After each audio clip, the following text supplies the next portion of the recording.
छत्तीसगढ़ की बीजेपी सरकार जब नए रूप में लोगों के सामने आ गई है, जहां पार्टी ने सीएम में बदलाव किया तो वहीं डिप्टी सीएम की भी नई रीत देखने को मिली है। और अब कैबिनेट का ऐसा विस्तार जिसकी चर्चा हर जगह हो रही है।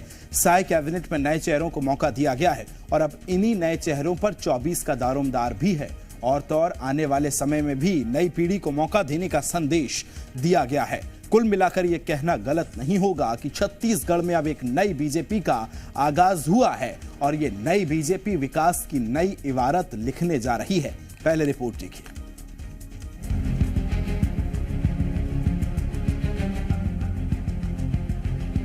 छत्तीसगढ़ में मुख्यमंत्री विष्णुदेव साय के मंत्रिमंडल का गठन हो गया है। शुक्रवार को राज्य के 9 नए मंत्रियों ने शपथ ली। इसके साथ ही छत्तीसगढ़ कैबिनेट में मुख्यमंत्री और 2 उप मुख्यमंत्री समेत कुल 12 मंत्री हो गए। वहीं मुख्यमंत्री साय के मंत्रिमंडल में अभी भी 1 मंत्री के लिए जगह है। तो चलिए अब आपको कैबिनेट का जातिगत समीकरण भी बता देते हैं। साय कैबिनेट में 12 से 6 ओबीसी मंत्री शामिल हैं, 3 आदिवासी, 2 सामान्य और 1 एससी मंत्री शामिल। कैबिनेट में अब भी 1 जगह खाली है। तो वहीं कैबिनेट में उन चेहरों को भी शामिल किया गया है जो पहले भी अहम जिम्मेदारियां संभाल चुके हैं।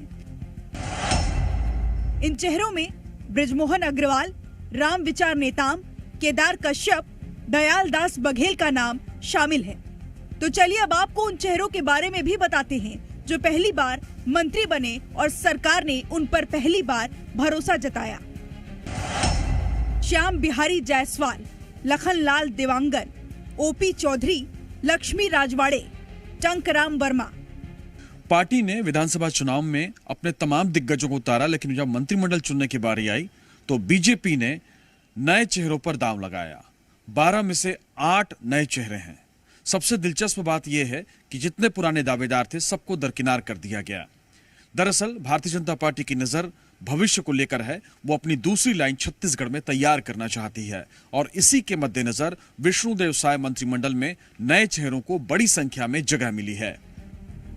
छत्तीसगढ़ में नई सरकार है और उस नई सरकार में कई नए चेहरे भी शामिल हैं और ये नई सरकार नए चेहरों के साथ एक नए छत्तीसगढ़ की इबारत लिखने वाले हैं। ब्यूरो रिपोर्ट, जी मीडिया।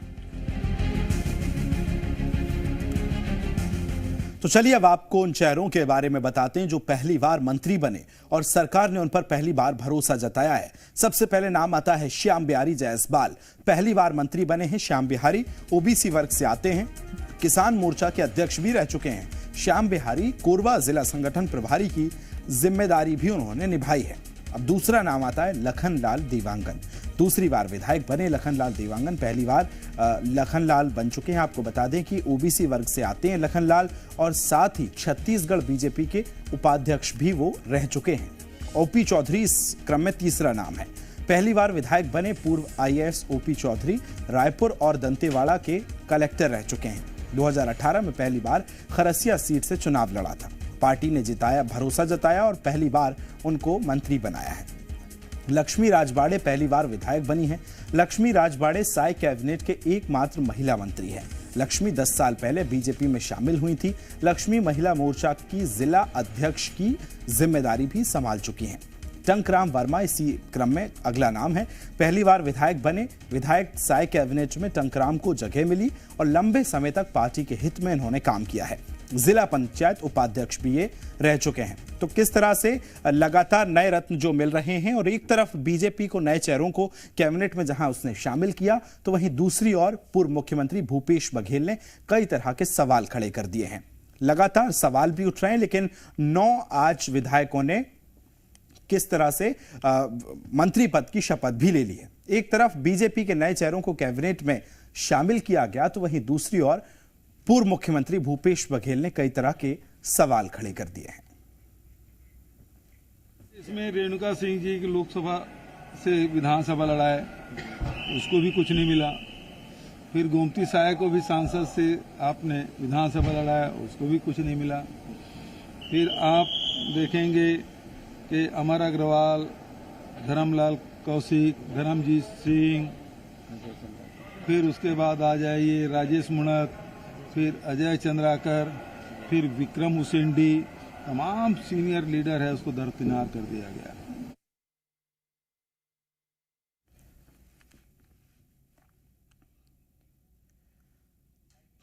तो मंत्रिमंडल पर किस तरह से आज विस्तार हुआ है छत्तीसगढ़ में, अधिक जानकारी के साथ सहयोगी तृप्ति सोनी मेरे साथ जुड़ गई हैं।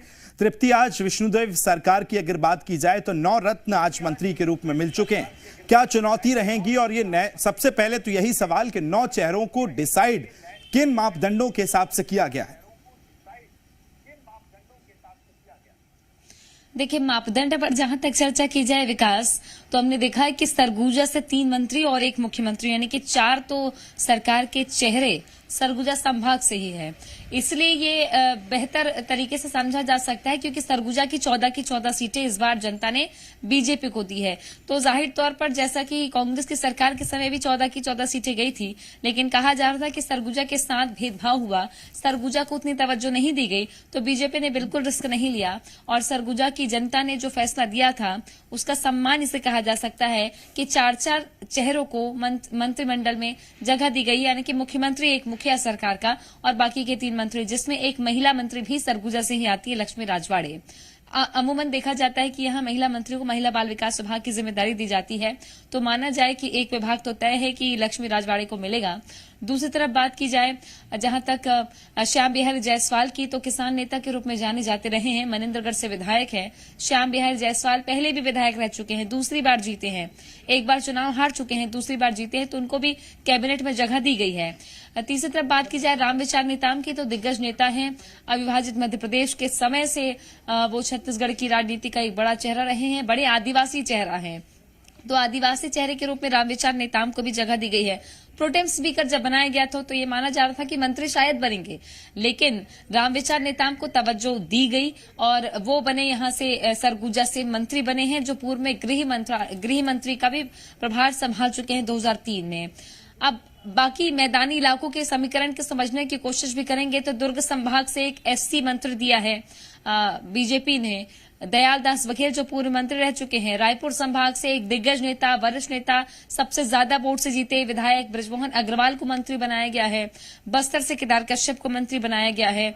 तो ये इस तरीके से बलौदाबाजार रायपुर संभाग में आता है, जहां पहली बार टंकराम वर्मा को मंत्री बनाया गया है। अब ये जो 4 चेहरे हैं वो पुराने चेहरे हैं, लेकिन 5 चेहरे नए चेहरे हैं और इन नए चेहरों में पहली बार के विधायक भी शामिल हैं। ओपी चौधरी पहली बार के विधायक है, एक बार चुनाव हार चुके हैं। टंकराम वर्मा पहली बार के विधायक है, लक्ष्मी राजवाड़े पहली बार के विधायक हैं। तो जैसा कि हमने देखा था कि 2019 में सभी के सभी पुराने चेहरों को घर बैठा दिया गया था, यानी कि लोकसभा में टिकट नहीं दी गई थी, टिकट काट दी गई थी और नई एक पूरी पीढ़ी बीजेपी ने खड़ी की थी लोकसभा में, उसका फायदा भी मिला था। ऐसे में ये माना जा सकता है कि जो प्रयोग भारतीय जनता पार्टी इस वक्त अपने संगठन में लगातार कर रही है राज्यों में, ये उसी का परिणाम है कि छत्तीसगढ़ में भी कैबिनेट में पहली बार के विधायक को मंत्री बनाया जा रहा है। राजस्थान में तो पहली बार के विधायक को मुख्यमंत्री बना दिया गया। तो इस बार हर तरीके से भारतीय जनता पार्टी नयापन चाहती है। बिल्कुल तृप्ति, और 2 अगर और हम तरीके से समझने की कोशिश करें, एक जातिगत समीकरण को लेकर और दूसरी अलग अलग जो जगह हैं वहां से भी अगर हम देखें तो अलग अलग सोशल इंजीनियरिंग जो है बीजेपी तैयार करना चाहती है 24 के लिहाज से, वो भी समझाइए उस गणित को किस तरह से बीजेपी ने लगाया है। देखिए 2024 के लिहाज से अगर देखें तो सरगुजा एक लोकसभा सीट है जो अभी इस वक्त बीजेपी के खाते में रही, चूंकि अब 6 महीने बाद लोकसभा के चुनाव होने हैं। वहां से रेणुका सिंह चुनाव जीतकर पहुंची थी, केंद्रीय राज्य मंत्री भी बनी थी सरगुजा से।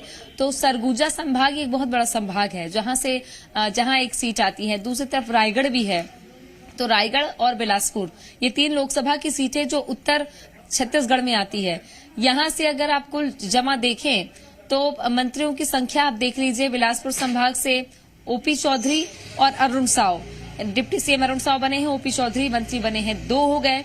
सरगुजा से 4 मुख्यमंत्री समेत 3 और मंत्री, यानी कि 6 टोटल। यानी सरकार में आधा हिस्सा पूरे उत्तर छत्तीसगढ़ का है, जहां से लोकसभा की 3 सीटें आती हैं। ये 3 सीटें और 4 सीटें आती है। जांजगीर से भी लोकसभा है, वहां से भी देखा जाता है कि कैसे समीकरण साधेंगे। तो बिलासपुर संभाग, सरगुजा संभाग को साधने की पूरी कोशिश की गई है। मंत्रिमंडल का आधा हिस्सा उत्तर छत्तीसगढ़ से ही आता है, जो बिलासपुर सरगुजा संभाग से आता है। बस्तर की बात देख लेते हैं। तो बस्तर में अभी माफ कीजिएगा जी, तो देखिए अलग अलग ये जो समीकरण है वो भी तृप्ति बता रही हैं किस तरह से अलग अलग जगह के और नए चेहरों को 24 के लिहाज से क्या स्ट्रेटेजी बीजेपी जो है बनाने की कोशिश कर रही है। 12 में से 6 ओबीसी मंत्री इसमें कैबिनेट में जो है वो भी शामिल होंगे। 3 आदिवासी हैं, 2 सामान्य हैं, एक एससी मंत्री भी इसमें शामिल किए गए कैबिनेट में। अब एक जगह जो है वो खाली रखी गई है, जो कि पिछली बार भी हमने देखा था। इस तरह की तस्वीरें भी सामने आई हैं। एक बार फिर तृप्ति आपका रुख कर रहा हूं जी, ओवर टू यू। बिल्कुल विकास, अगर बस्तर की बात कर लें तो हमने कल देखा कि बीजेपी के प्रदेश अध्यक्ष बस्तर से किरण देव को बनाया गया है। किरण देव महापौर भी रह चुके हैं, तो ऐसे में बस्तर में प्रतिनिधित्व देना है तो बस्तर में एकमात्र लोकसभा की 2 सीटें आती हैं लोकसभा की, एक तो कांकेर की, एक बस्तर की सीट आती है। तो बस्तर से हमने देखा कि लोकसभा के लिहाज से एक तो जगदलपुर जो सेंटर माना जाता है छत्तीसगढ़ का, वहां से बीजेपी के प्रदेश अध्यक्ष हैं और जगदलपुर से ही थोड़े करीब है 30-40 किलोमीटर चित्रकूट, वहां से कांग्रेस के प्रदेश अध्यक्ष हैं।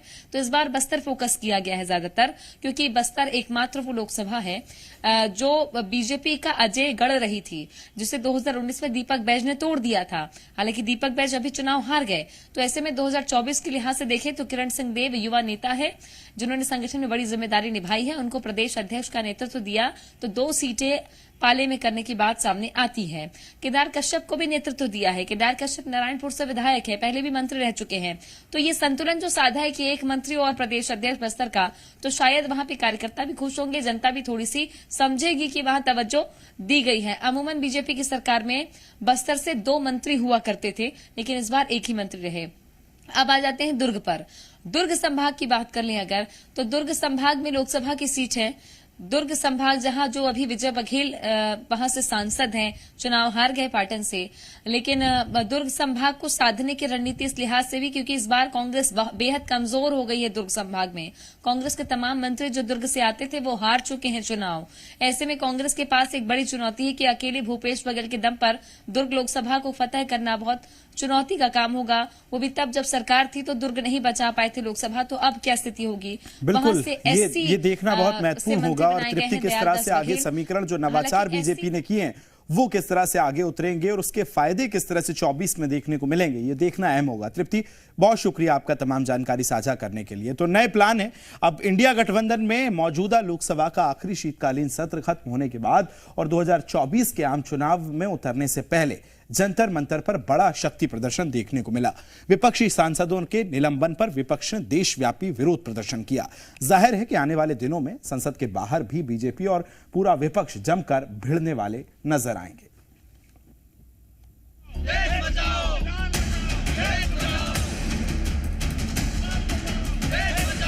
बेरोजगारी पे 2 सवाल पूछे और 150 लोगों को उठा के बाहर कर दिया। मोदी जी को इतना घमंड आया है, क्या है तुम्हारे पास? संविधान बचाएंगे, जनतंत्र बचाएंगे। पहले संसद में हंगामा, अब जंतर मंतर पर प्रदर्शन। जो अपने आप को देशभक्त कहते हैं, हवा निकल गई उनकी। संसद का शीतकालीन सत्र समाप्त होते ही विपक्ष का हंगामा और विरोध प्रदर्शन संसद के बाहर शुरू हो गया। विपक्षी सांसदों के निलंबन पर इंडिया गठबंधन सत्ता पक्ष के खिलाफ जंतर मंतर में जीत का मंत्र तलाशने में जुटा है। 2024 के आम चुनाव में कुछ ही महीने बचे हैं। विपक्ष सरकार पर पूरी ताकत से प्रहार कर रहा है। बेरोजगारी पर राहुल गांधी सरकार को घेर रहे हैं। 7.5 घंटे नरेंद्र मोदी जी की सरकार में हिंदुस्तान का युवा सेल फोन पे बैठा है। क्योंकि नरेंद्र मोदी जी ने उसको रोजगार नहीं दिया है। इसीलिए ये जो युवा थे जिन्होंने सिक्योरिटी ब्रीच जरूर की, वो भी आपकी गलती है। जबकि इंडिया गठबंधन 146 सांसदों के सस्पेंशन पर जंतर मंतर पर संग्राम छेड़े हुए है। मोदी जी को इतना घमंड आया है, इलेक्शन से पहले ही कहते हैं कि 400 सीट जीतेंगे। तो क्या मतलब भाई, 400 सीट जीतने का क्या है तुम्हारे पास? इतने पॉपुलर तो नहीं है कि देश के संसद हो, प्रजातंत्र हो, इसके उठाने के लिए जो कुछ कीमत देनी पड़ेगी वो कीमत देने के लिए आज लंच भर बचे हैं, संविधान नजदीकर पूरे दिन से तैयार है। संविधान बचाएंगे, जनतंत्र बचाएंगे। तो ये जो आज मौजूदा सरकार जो ये कत्लेआम कर रहा है जनतंत्र का, उसको सरकार और सत्ता से दूर रखना है। भोपाल, पटना, गुवाहाटी समेत देश भर के कई हिस्सों में इंडिया गठबंधन के नेताओं ने 2024 से पहले अपना शक्ति प्रदर्शन दिखाने की कोशिश की है। इंडिया गठबंधन और राहुल गांधी पर पलटवार करते हुए सत्ताधारी पार्टी ने भी विपक्ष के रवैये पर सवाल उठाए हैं। अगर आप राहुल गांधी जी का देखेंगे, संसद में नजर नहीं आते हैं, संसद में भी आते हैं तो फोन पे व्यस्त नजर आते हैं, संसद भवन के अंदर भी और बाहर भी। बाहर तो वीडियो बनाने में अब कांग्रेस पार्टी के पूर्व अध्यक्ष के पास कोई काम नहीं है। अब उनका काम नौटंकी करने वाले का वीडियो बनाना रह गया है। 4 तारीख से जब सेशन शुरू हुआ तब इन लोगों को कोई प्रोटेस्ट करने के लिए, वेल में आने के लिए कोई बहाना नहीं मिला था। तो बहाना न मिलने के कारण तो चर्चा शुरू की थी और जो चुनाव का परिणाम आया था, उन चुनाव का परिणाम भी इधर पार्लियामेंट में भी इसका असर दिख रहा था। तो एक तरह डेस्परेट थे, वो डेस्परेशन निकालने के लिए एक रास्ता वो खोज रहे थे। वो रास्ता इन लोगों को इस घटना के कारण मिला, ऐसे वो मानते हैं। हार का बदला लेने के लिए ये सब कर रहे हैं। इंडिया गठबंधन अपनी ताकत जोड़ने में जुटा है तो बीजेपी भी तय कर चुकी है कि 2024 में विपक्ष चाहे संसद की दहलीज पर एकजुट हो या जंतर मंतर पहुंचे, 2024 में पार पाना उनके लिए आसान नहीं है। ब्यूरो रिपोर्ट, जी मीडिया।